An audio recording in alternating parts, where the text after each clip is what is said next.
Hello guys, welcome to my YouTube channel. For today's video guys ay tuturuan ko kayo kung paano mag-edit sa KineMaster. So yung KineMaster na yan guys, isa sa mga best editing na ginagamit ko sa aking pagbablog, sa aking pag-edit na aking mga videos. Ngayon tuturuan ko kayo kung paano gamitin sa basic editing lang muna guys. So bago natin simulan guys, intro muna tayo.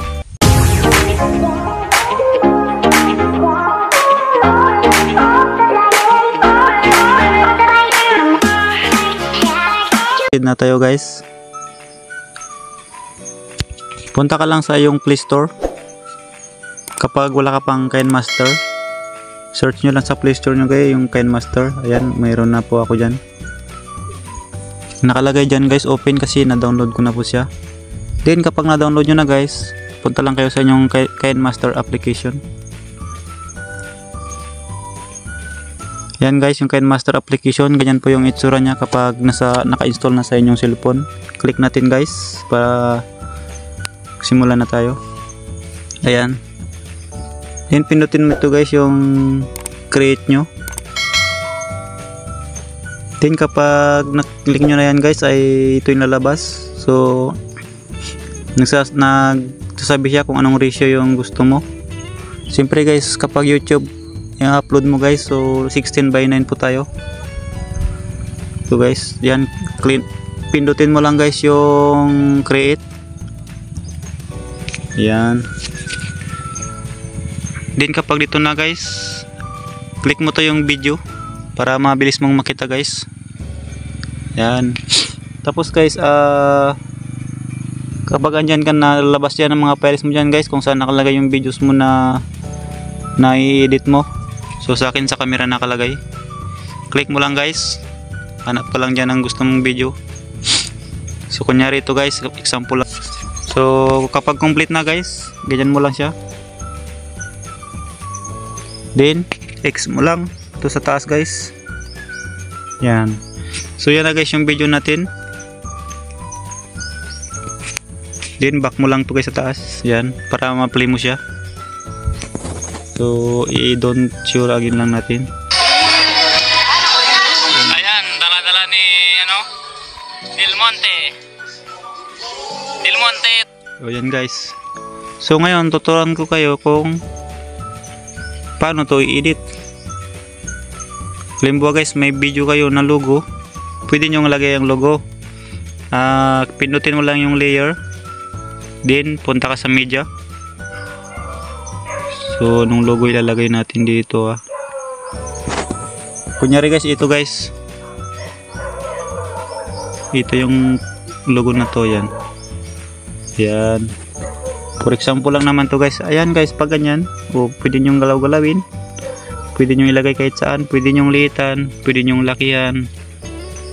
Yan, so example lang yung guys, dyan ko ilalagay.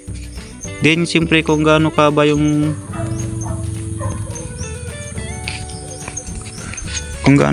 video news guys,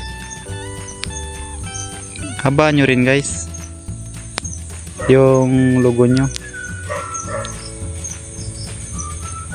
For example guys, 1 minute, dito natin ikat sa 1 minute.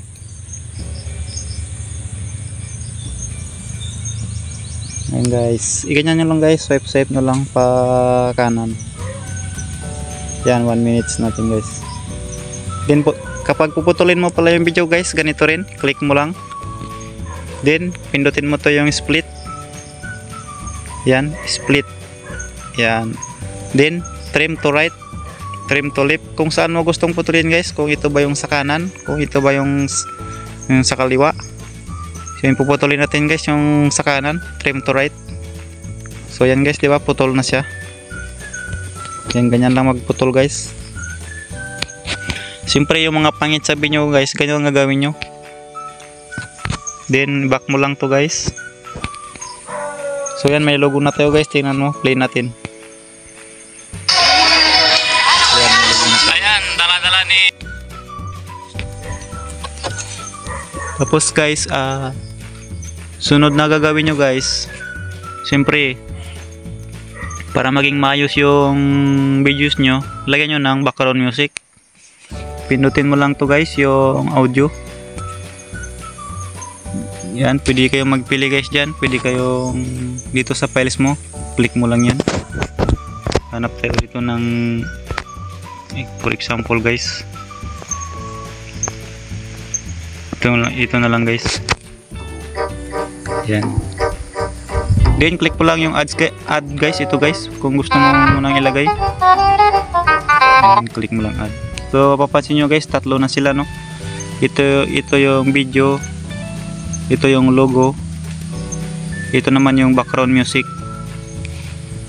Sa background music guys, pwede nyong lakasan, pwede nyong hinaan. Pindutin nyo to guys yung mixer. Yan. Kapag lalakasan nyo guys, ay taas nyo lang to guys. Ayan. Tapos kung hihinaan nyo, ibaba nyo lang yan guys.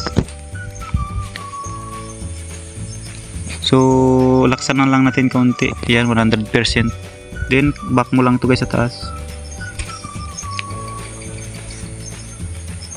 Then i-back mo lang guys para ma-play mo.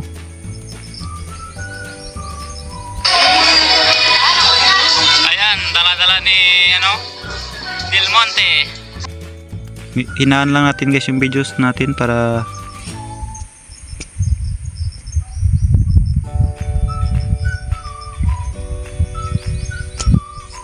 laksan natin guys yung natin, background music, hindi marinig. Yan guys, nilaksan natin yung background music natin kasi hindi siya marinig, mas malakas yung video. Back lang natin guys. Click mo lang yan ulit guys para mapakinggan mo. Ayan, dala-dala ni Del Monte. Del Monte to Paragua tumira sa fly. Ayan guys, okay na yan. May background music na tayo. Siyempre, kung gusto mong mag-add ng mga text guys, pindutin mo lang yung layer. Ayan. Kung anong gusto nyong sabihin guys sa vlog nyo, halimbawa basketball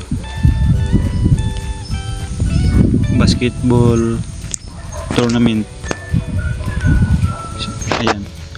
So halimbawa pwede nyo bago-bago yan guys, pwede nyo ilagay dito sa baba o kahit kung saan nyo gusto. So sa akin dito lang sa baba guys. Pwede nyo palitan ng kulay guys, pwede nyo gawing anong kulay. Sa akin green. Then lagyan natin ng outline guys para mas magandang tingnan. On mo lang yan. Pwede nyo kapalan. Yan, parang mukha bumakapal. Yan guys. O nga, pwede nyo rin palang palitan guys yung yung font. Pwede nyong palitan dito lang yan guys sa gilid.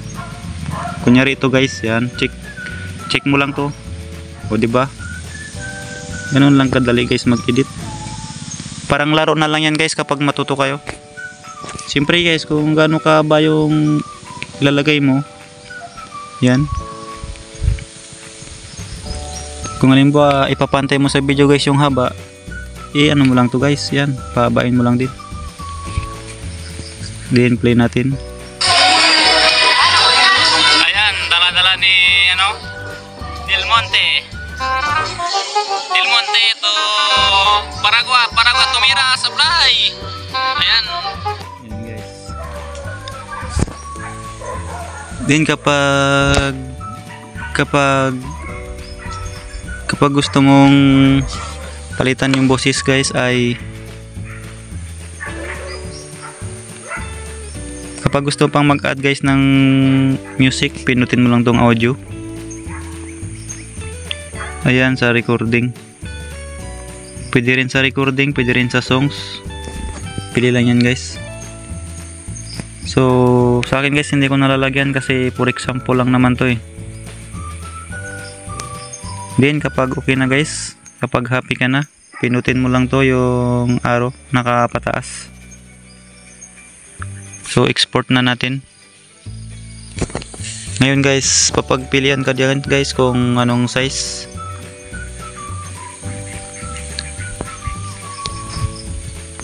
Naka-auto pala ito? Naka-auto recommendation. So i-save as video mo na lang. click mo ito. Ayan, nagsisave na siya.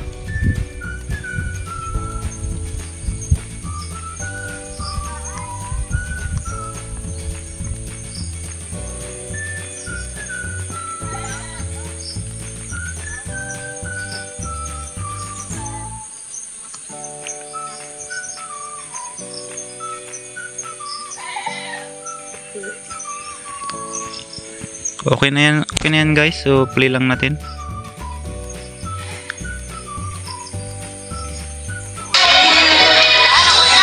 Ayan, dala-dala ni Del